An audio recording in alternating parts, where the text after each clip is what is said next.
everyone. I'm Anna, and I'm still your person on Mars. If you ever want to talk about partnerships or any cool stuff you can do with us.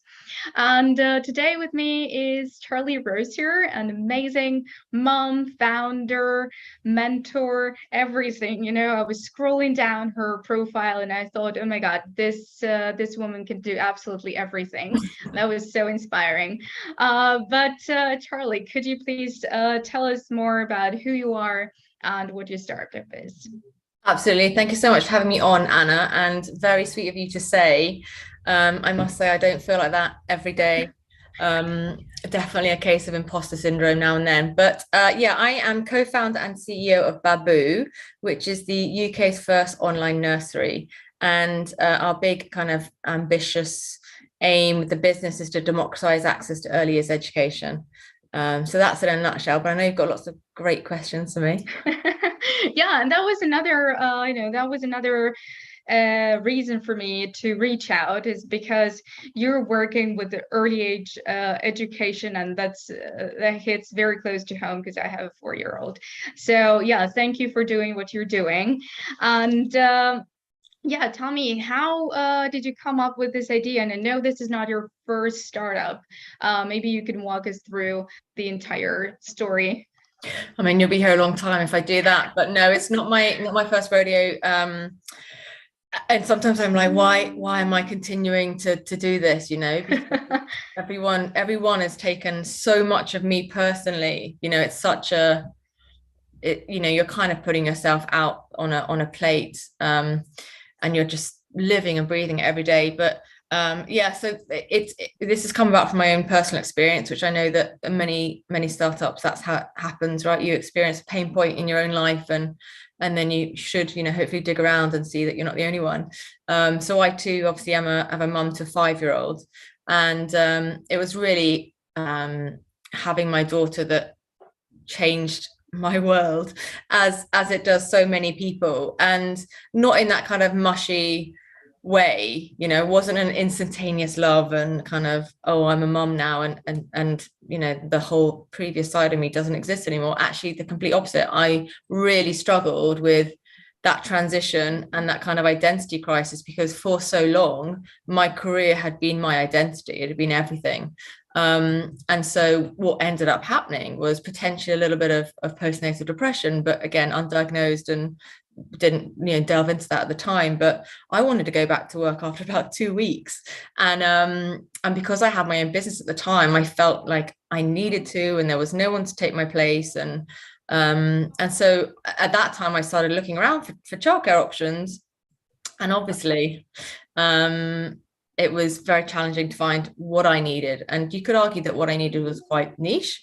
You know, take someone that was willing to take on a 6-week-old baby, someone that was flexible, because, you know, I didn't want to go back 5 days a week, but I just wanted some hours a day. Yeah. So essentially, long story short, I really struggled with the affordability and the flexibility of childcare, and so decided to open up a completely flexible pay-as-you-go nursery. And that was myself, you know, my first foray into early years education, and really threw myself in the deep end. But I think because I just felt so passionate about this issue, and that passion is only intensified over the last 5 years. You know, I feel I'm very vocal, and sometimes I feel like I'm standing on a soapbox, just kind of, you know, raging. But, you know, this issue of affordability of childcare and the impact, which is tremendous, not just, you know, you could look at it from an economy perspective, like the lack of women in the workforce is like a $48 billion loss to the UK economy. And then you've got the impact on women themselves and gender equality by not being able to participate. And then you've got the impact on the children by not having access to early years education. So as you can see, very passionate. You're very invested. About Yeah. this issue. So opened a physical nursery, threw myself in the deep end, could see firsthand then that the impact of, you know, high quality education and the impact that has on children and their families. And then, you know, the pandemic came along and threw the whole world upside down. And the idea for Babbu came about, which was, you know, we really need to do something about this issue, and having a physical nursery is just not going to hit it. You know, it's not going to do it. No, it doesn't scale. It doesn't scale. I mean, it can scale, but the impact isn't what I want to have, which is hence the reason of this podcast. So it needed to be a tech product to have global impact and move the dial. So here we are 2 years later, having had an insanely exciting journey and spoken to thousands and thousands of parents, and just launched. Right. Digital nursery. Why wait? Let's just launch. Are you bootstrapped or funded? Well, I kind of call it like bootstrap funding because it's not millions. We have raised a pre-seed, and super grateful to those that have invested and are so supportive of us. But still operating, I'd say, the lean methodology. The team is small, and it's just hustle at the moment. And but I kind of like that. I think in some ways, like having a big amount of money in the bank that you've raised kind of gives you a false sense of security, and you can make wrong decisions, or you have different pressures that you need to spend the money and you need to hit these targets and do whatever you possibly can to get there. So yeah, having a little bit of comfort and some decent runway is probably where I personally prefer to operate. Okay. Are those angels or VCs? Angels. Okay. All right. Women or men? Oh my God. Oh man. Sorry. That was that was a very, very important issue that we discussed actually with your friend, with Nicola. Yeah. And she was also like telling and like bringing it up that we need more women in investment, and it will be great because they tend to, and again, this is the whole reason for this podcast, right? They tend to invest in something that has an impact. So that's the question. I think the challenge is, though, I think I have spoken to a lot of female investors, but the problem is there's just not the number of them, right? And yes, they are more naturally inclined to invest in female founders and businesses that are supporting or have an impact on women. So a lot of femtech and stuff like that. But because there's not enough of them, I think they're just inundated by people hustling and asking for money. So, and also sadly, their pots tend to not be as big. Their availability of cash to invest is not as big. So they're not making as many investments, they're making smaller investments, and it's just super competitive. So I think fingers crossed that there will be 2 women on my cap table very soon. But yeah, so far it's all men. Okay. But they're all very lovely men. Okay, well, as long as you're happy, I'm not asking, if anything else. But yeah, tell us more about Babbu, what it does, what is this solution? Like how do you basically make this impact that we're talking about? So the issue here in the UK, and it does apply to other parts of the world, because, okay, let's start at the top. So talking about impact, the UN Sustainable Development Goals, number 4 is around education. And it says that by 2030, all children should have access to high quality early years education, right, globally. Currently, there are 175 million children that do not access preschool education, which is the space that I'm in. Wow. And in the UK, because we have the second highest childcare cost globally, it's the majority that don't go to nursery. So there's a lot of informal care, which is obviously stay-at-home parents, nannies, au pairs, friends and families, grandparents, right? So that makes up the majority of the childcare system here because of cost. So what that means is that those children are actually missing out on an education. And I get really vocal about this use of the word education, because I think we talk about childcare when it's early years, and then it you start using the word education once you get into primary school and above. But really, children are learning from birth, and if anything, the majority of their brain development happens before the age of 5. So those first few years are the most important from an education perspective. So I really think we need to change the narrative around childcare versus early years education. But the point is, I guess, is that all those people that are taking care of children and giving them education are not trained professionals, and they don't understand, and it's not their fault, everything that goes into giving a child a broad education from birth, and so there's a curriculum in the UK called the Early Years Foundation Stage, which sets out 7 areas of learning, and then breaks that down into about 460 specific learning objectives that children should be learning at different ages.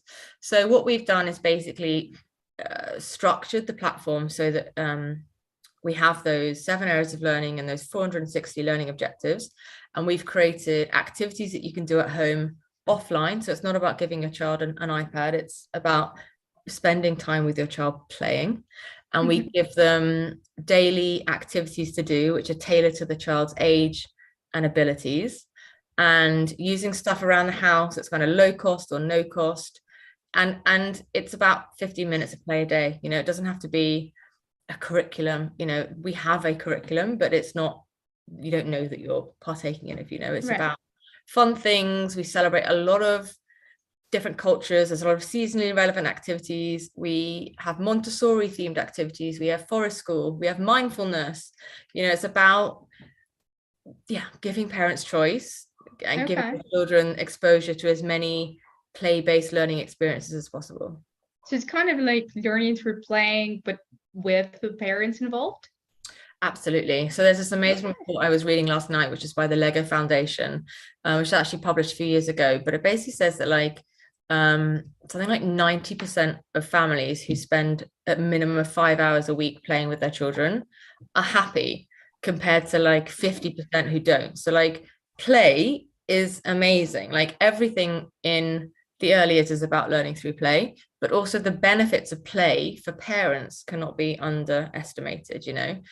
Being present, putting away your phone, and we were just talking before we started about children, when they're learning, is the most beautiful thing, and being able to be part of that journey. And it's rewarding, because so much of parenting is not rewarding, let's be honest. It's exhausting and frustrating and completely agree. But just being and playing and kind of getting down onto a child's level and seeing the wonder, I just think you can't beat it. And it's proven now, right? You can see that play equals happiness. So that's what we're trying to do is, and our whole kind of motto is, finding joy in every day, and keep it playful. That's really what we're about. Wonderful. So are you a technical founder or non-technical? Non-technical. Completely not. I barely get on Zoom today, Anna. I knew my co-founder is technical, and we specifically have an amazing board of which 2 of them are technical. So have kind of identified my own weaknesses and built around that. Okay. And your team, is it remote or is it somewhere with you? Half and half, really. The girls tend to hang out together. Okay. The boys work from their sheds. But we all get together as a team every Friday. And the rest of the time people can be flexible and work where they wish, Okay. So everyone's in London. One's in Madrid. But okay. So, he's on Fridays. That would be London. That would be wonderful. Okay, so obviously we're talking today about leadership, and about the impact that you're making. So since again, some of the team is not there, how do you structure your communication, and who were your first hires as well? So obviously my co-founder has been with me since day dot, and he was the guy that I went to and I was like, I have this idea, I've literally written it on a piece of paper, can you make this into a digital product? And he is amazing, obviously. And then my first hire is actually Jane, who's our head of education, and so she was my nursery manager, so I've worked with her for 5 years as well, pretty much. Okay. And so the 3 of us I consider founding members. Jane has been integral to the product, and I mean, she's actually listening right now, which is why I'm saying such nice things. But hi, Jane.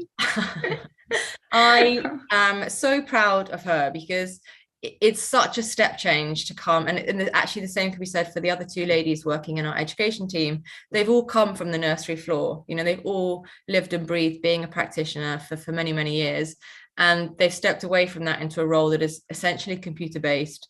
Every now and then we're doing some events with children, but essentially they're building a tech business, and and they're understanding things which, I think they themselves are surprised that they're doing and enjoying and doing really well. So I think, back to leadership, I think I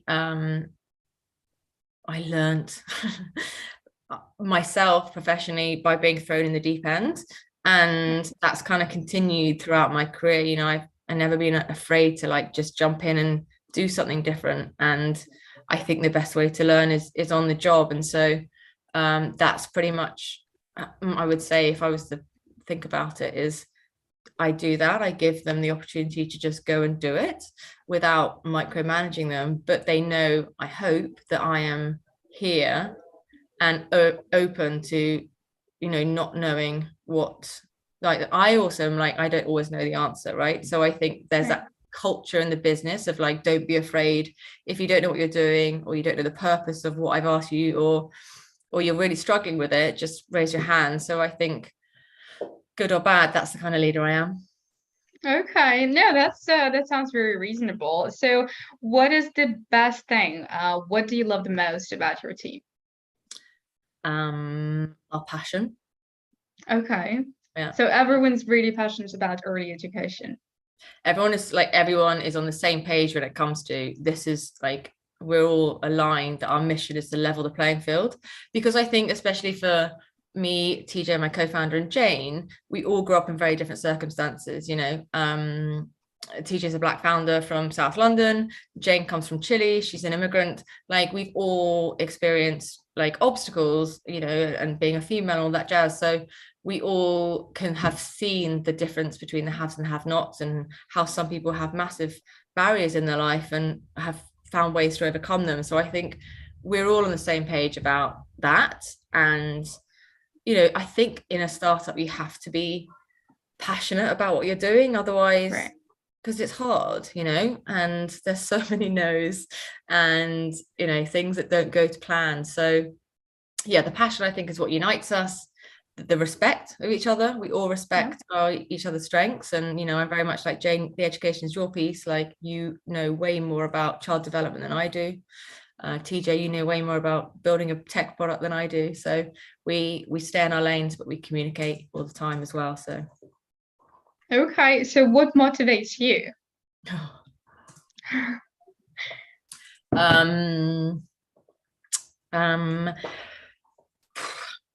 I think if you were to like look at it, why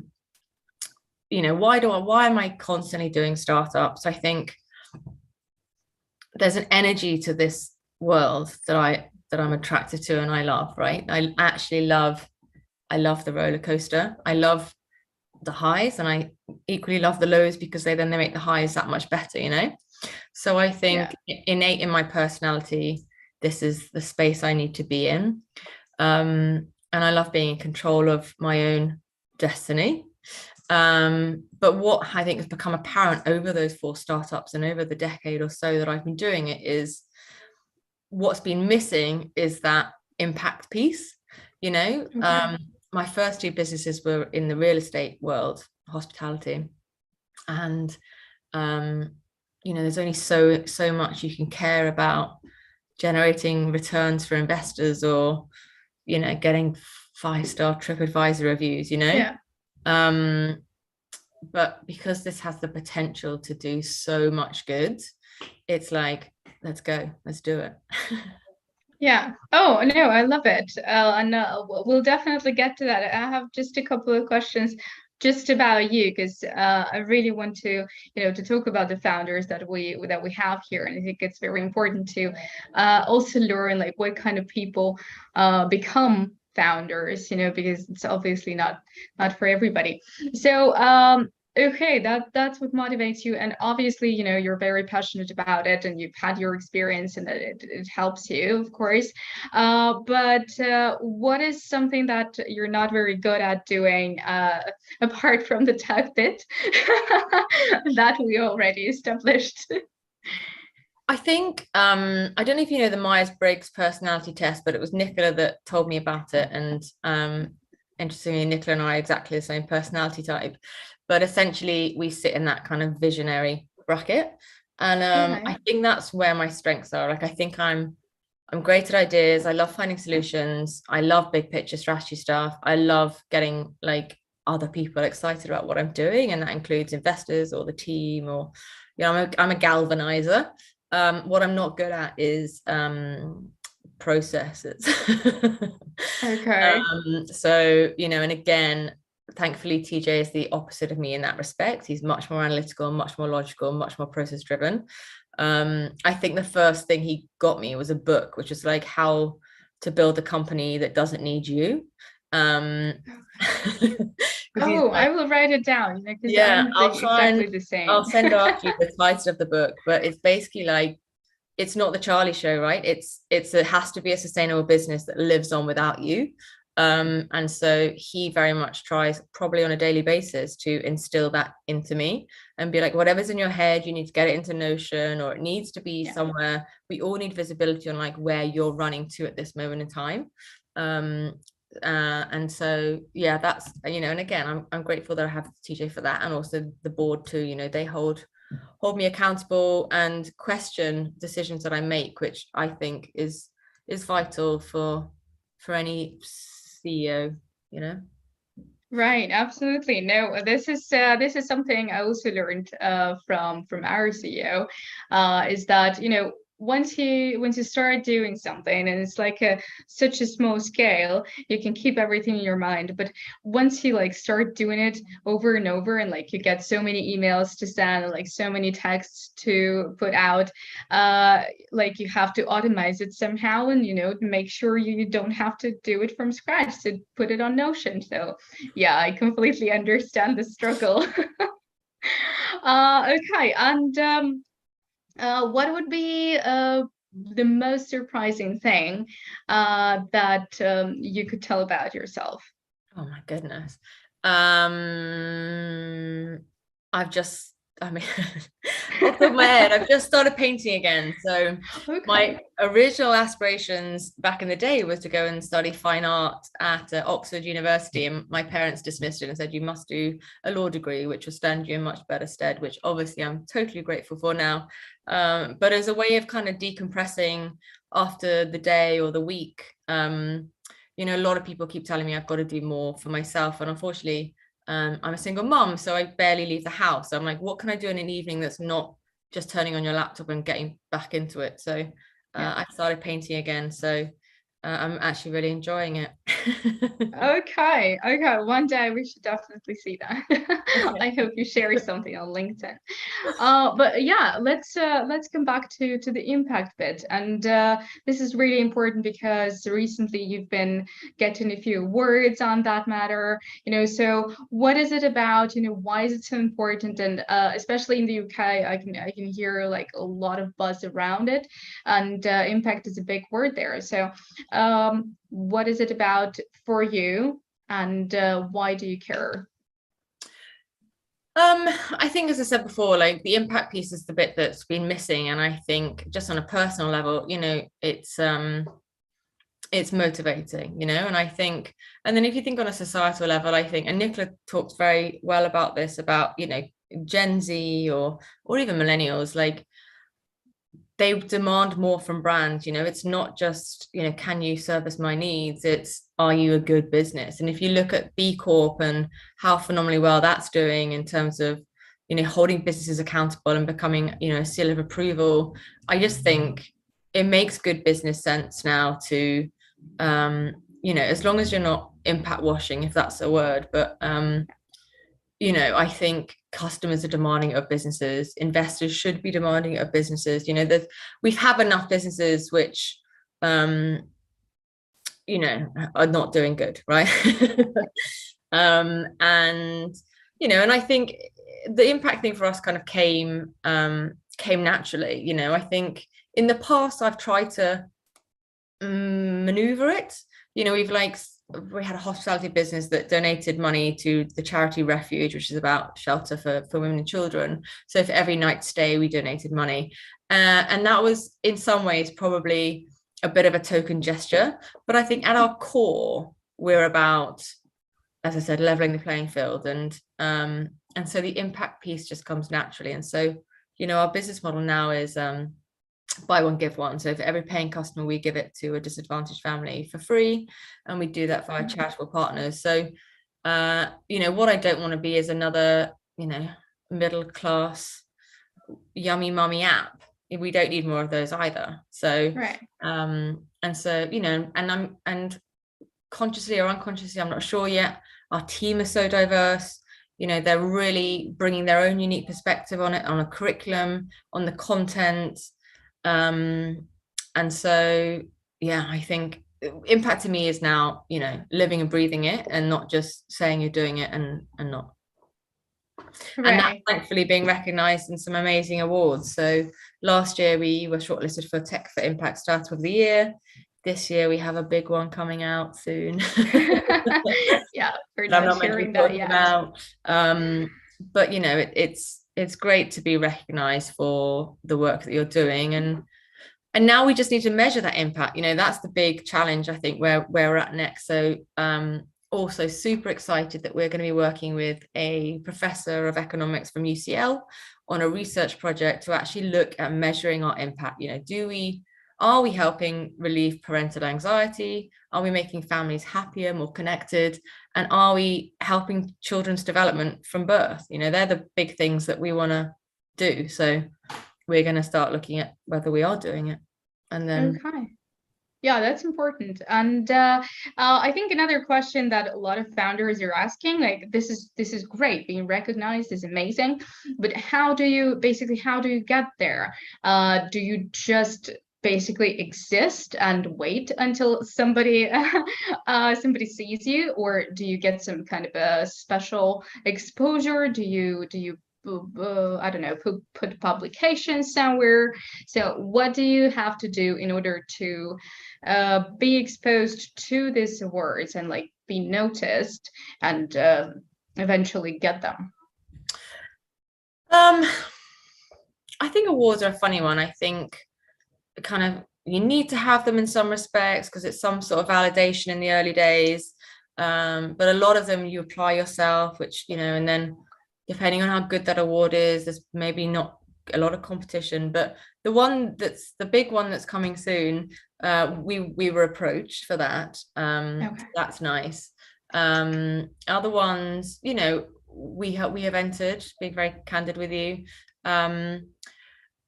And I think it just comes down to the quality of the award, really. Like, how good is their criteria? How is their judging process? Is it just, an award for the sake of having an award that actually doesn't really mean much? So, I think it's difficult. If you just judge a company based on awards, I think you're probably going to be misled more likely than not. Okay. Yeah. I think so. I agree with you. And coming back to what you said about your business model. So I guess this is a subscription model then, right? Correct. Okay. So how does it work? How did you come up with it? Again, why did you decide the subscription would be the one working best for you? A lot of research, really. I'd say from original idea to now, it's been 2 years, just over 2 years actually. And we held, at the time when I kind of started playing around with it, obviously we had customers from the previous business, the nursery business. So we obviously started there, and then held lots of focus groups, have done numerous surveys, definitely to over 1,000. And now, obviously, now we're in beta, we're kind of speaking to people who are actually using the platform and asking the questions. So our business model, I would say, is fluid right now. I think you can have ideas around price point but I think that's the whole product market fit journey, is testing those assumptions. And we have feedback on our pricing that's like, you're way underselling yourself. And then others which are like, do I need another $9.99 a month subscription app? Probably not.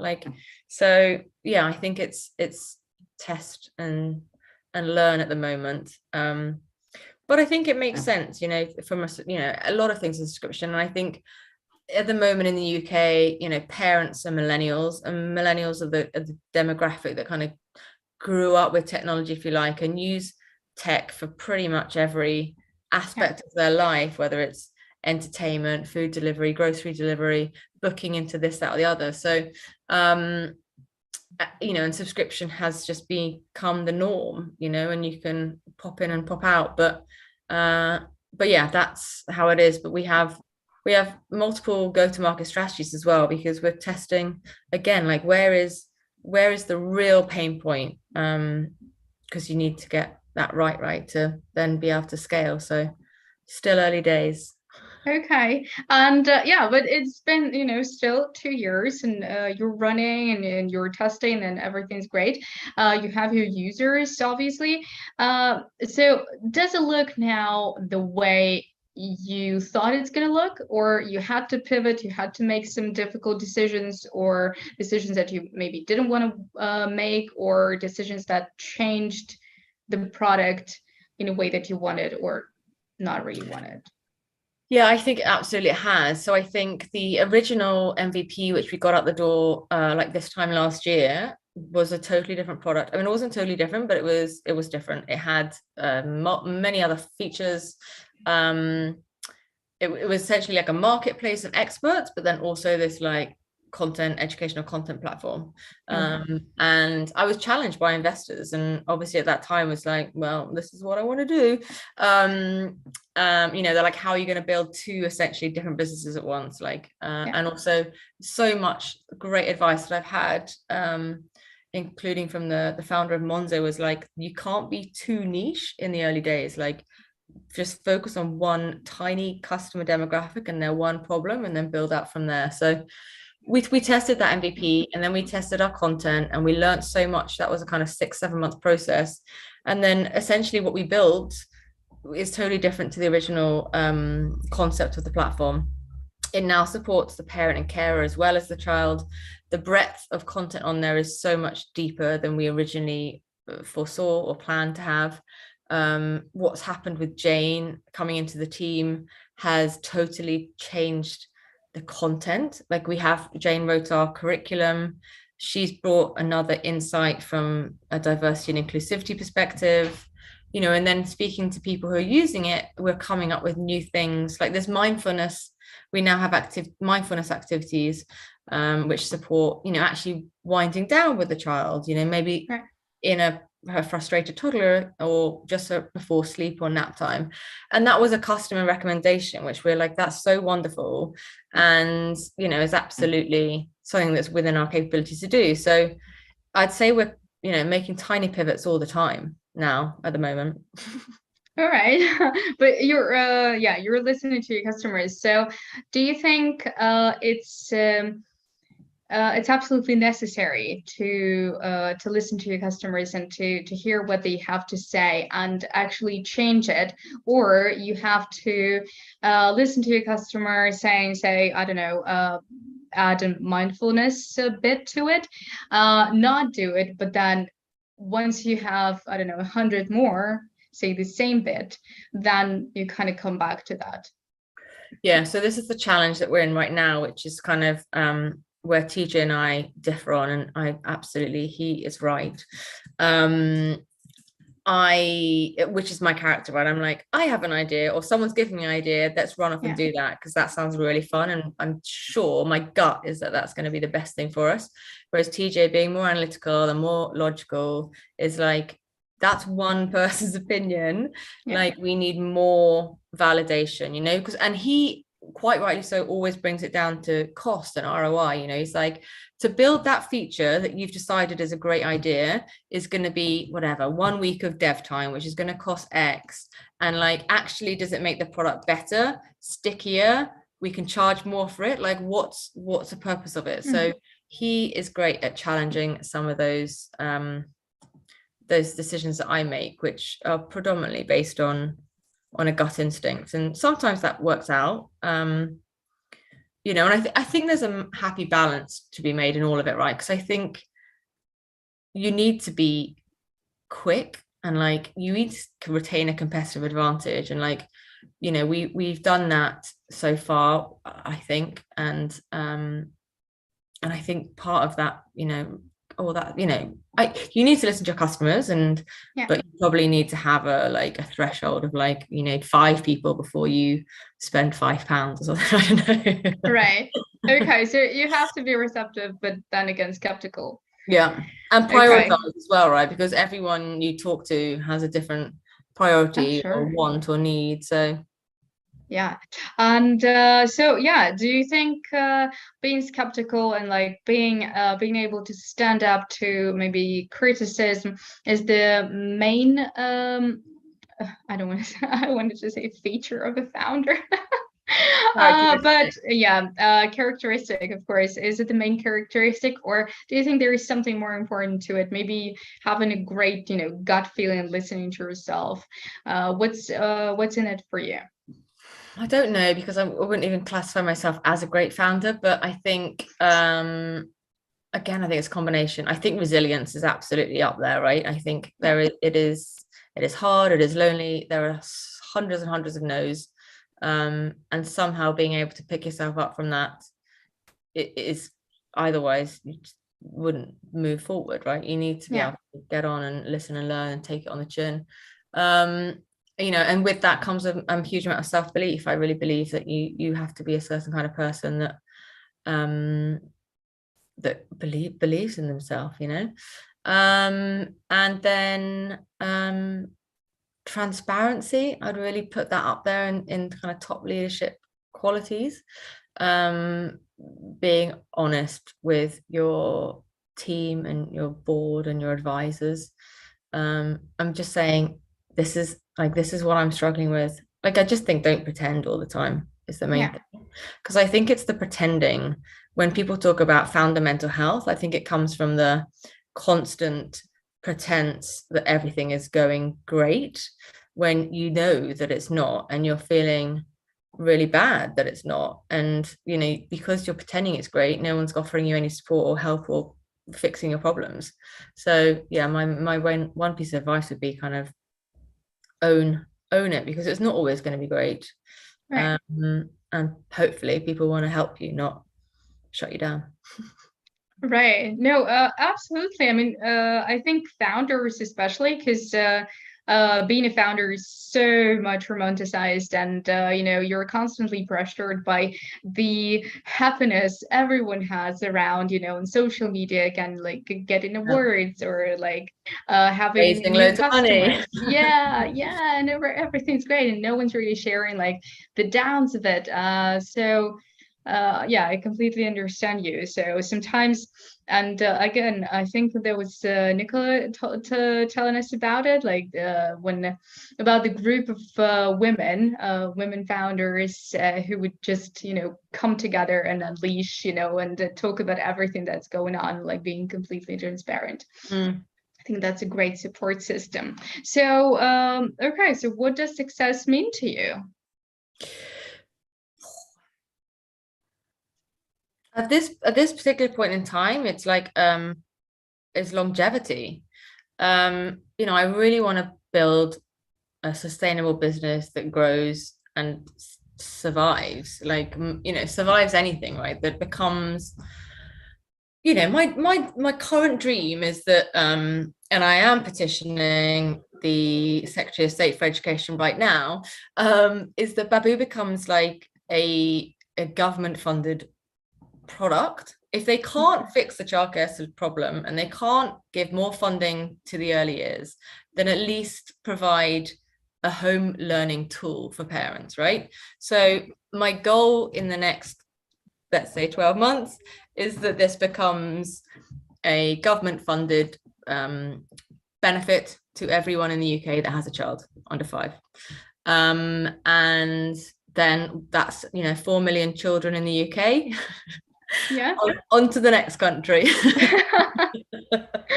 Oh, wow, that's cool. So, you know, obviously I want this to be, you know, we have 8 years going back to those UN Sustainable Development Goals. We've got 8 years now to make sure every child in the world has access to high quality early years education.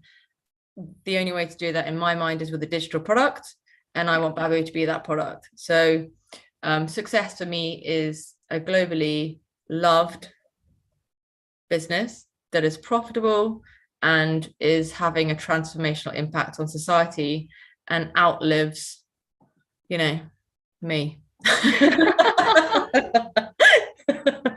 was going to say that, but I thought, oh my God, that's mean. Okay, but yeah, that's very ambitious, and I think you've got the right momentum with you know, with the whole policies and regulations changing. I had the next question. Well, on that point, I would agree with you. I think it's you know, the last few years have been horrendous, but it is in many ways like a perfect storm for us to be launching Babbu, right? You've had the adoption of edtech explode on the back of the pandemic. You know, it's become a sector that is now tracking fintech in terms of VC investment, unicorns coming out, IPOs, etc. So from that perspective, you kind of go great, and you've got this other thing, which is, you know, parents have just had such a tough time, and there's this spotlight on how can we better support parents, and then this childcare issue, which is forcing women out of the workforce, and because nurseries were closed for 2.5 months in the first lockdown, which meant that no child was benefiting from early years education. And then we got to September 2020, and the number of children who were not ready for school was doubled. So like that shows that just having 2.5 months of no formal education had such a significant impact on the outcomes of children. So we've got this big spotlight on a political level, on every level really, of this shift, as I said, from early years, moving from childcare, moving from like looking at nurseries like a babysitting service, a glorified babysitting service, to now looking at like the importance of having structured learning and development in the early years, and the impact of not getting that bit right. Because, you know, the science says that poor experiences in early years leads to poor outcomes in later life, and it's linked to things like homelessness, addiction, suicide, unemployment, you know, big problems for which have a financial impact on our economy as well. So yeah, all those things are coming together, and hopefully that means it's the right time for us to be launching this business, and the winds are in our favor. Oh, righty. I really, really hope so, because I love your idea, and you know, as a parent myself, I'm there. You know, remember me? I want that demo. I'll get you one straight after the call. Yeah, I have one more year because mine is a 4-year-old. But yeah, and you said obviously about your goal for the next 12 months, and the like a very, very long-term situation. But where do you see yourself and Babbu in 5 years? Like, what's the best case scenario for you? It's so difficult to answer that question, because it is, and I think you get asked it all the time, and it's like, yeah, you know, how long is a piece of string? You know, I personally find it very hard to pull together 5-year financial forecasts, because I'm like, at this stage and where we're at, it's all, you know, made up basically. yeah, all assumptions. And you know, you don't know what's even going to happen on a macro. You know, in 5 years, the whole world could be very different anyway. So, but in answer to your question, Nana, you know, I mean, oh God, this is so difficult. You know, I definitely hope to have completely dominated, for want of a better word, the UK market, also be in the US and pretty much every other English speaking country. I would love to be in Latin America, because a couple of my team are from there and talk about, you know, the issues of early years education there. And we obviously have the ability already to, and we are producing content in Spanish anyway. So that would be an obvious one. So yeah, we'd like to be, you know, in multiple countries and have millions of children and families benefiting from Babbu. All right, and again, fingers crossed. You're on a great mission, so I wish you all the luck in the world. But okay, and could you please share the best advice that you've got so far for the founders, maybe something that worked for you, maybe not related to, I don't know, running a startup, maybe about, I don't know, keeping sane and like keeping your mental health with you while you're founding a company? Oh God, I get a lot of advice all the time. I think the one that really resonates with me that I really like is one of my board advisors just checks in with me every week, and he's like, the first thing he says is like, what's keeping you awake at night? He's like, I don't want to hear all the good things. Like, what is like at the core of your concerns right now? And let's just focus on that for like half an hour, whatever. And I find that just so refreshing, because it's, you know, by saying that, he acknowledges that everything's not going to be rosy, and he opens the door for me to have that harder conversation off the bat.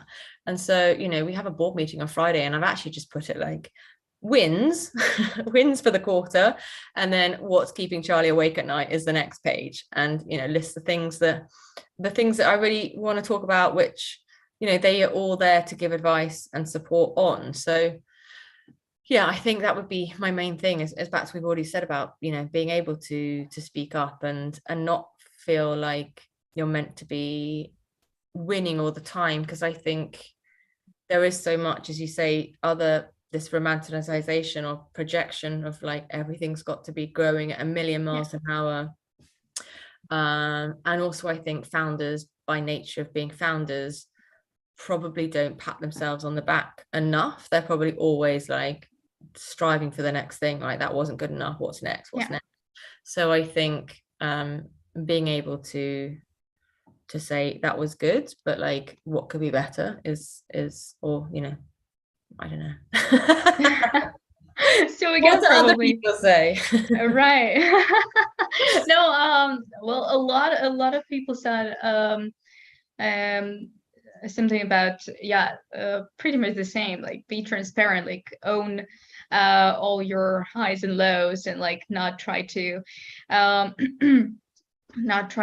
dwell on your imposter syndrome and stuff like that. But I think this is also very important, like make sure that you're realistic. Yeah. Okay, and one more question. Who do you think we should have next on the podcast? Good question. Do you have a topic in mind, or you just want some great? No, anybody you think, you know, has something to say, and maybe, I don't know, maybe a competitor, or maybe a company, you know, you'd really want to learn about. There's a lot. So there's you should speak to Kath Clark from Black Box, which is another product which is trying to help working parents. They're like a digital concierge, so you're like family assistant, which I love the idea of, because there's so much stuff, as you well know as a mum, like that takes up brain power that could be spent playing with your kid. And there is also Pamela Accorley. So she is the founder of Just Like Me. So she has an educational edtech product, which is all around supporting children with special educational needs, specifically autism. So she's really fantastic. I think her product's great. I think her mission's great. And then I've got some friends that are actually founders of more mature businesses. If you want them, I can drop you a line afterwards. Sure. Please do. Thank you so much. But thank you, Charlie. It was amazing, you know, learning about you as a founder, about your leadership skills, and about Babbu, of course. And again, all the luck there. I really hope I will get a chance to try it soon, as many parents around the world. Thank you for being with me, and for telling about this. Yeah, absolutely. And while you have me, absolutely, I will get you on. I don't know why we haven't already, but if anyone that is listening is a parent of a child under 5 and wants to be part of our beta right now, then they can just sign up to our waitlist on our website, www.babbu.co.uk, and I will send them a code which will give them 3 months free access. Oh, wow, that's amazing. Thank you. Thank you so much. All right. Thank you, Charlie. Take care. And you. And talk to you soon. Bye.